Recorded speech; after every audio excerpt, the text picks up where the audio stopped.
नमस्कार मित्रांनो, आज आपण बनवणार आहोत कारल्याची भाजी। चला तर मग बनवूया।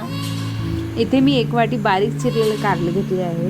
हे कारले मी अगोदरच चिरून घेतलेले आहे आणि त्यामध्ये 2 ते 3 चम्मच मीठ घालून ठेवलेले आहे।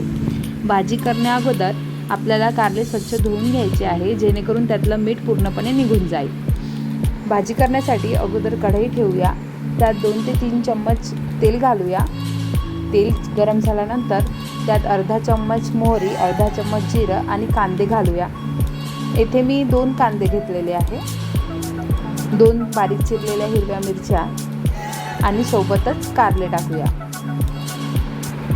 कांदा आणि कारले सोबत शिजल्यावर ते अगदी छान प्रकारे शिजून येतात आणि कांदा जळत सुद्धा नाही। त्यानंतर 2 मिनिट झाकण ठेवूया आणि आता तुम्ही बघू शकता किती छान प्रकारे आपले कारले आणि कांदा शिजलेला आहे।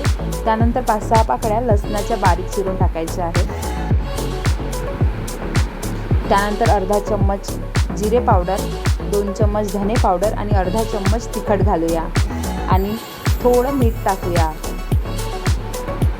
त्यानंतर आपण यात आमचूर पावडर आणि गूळ घालूया।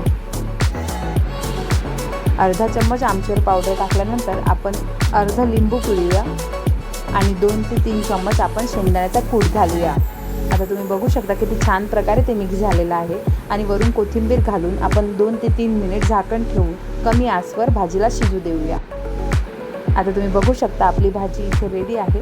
ही भाजी खायला अगदी सुंदर लागते आणि कडवटपणा थोडासा पण राहत नाही आणि एकदम कुरकुरीत अशी भाजी लागते। माझा व्हिडिओ आवडला असेल तर नक्कीच लाईक, शेअर आणि सबस्क्राईब करायला विसरू नका।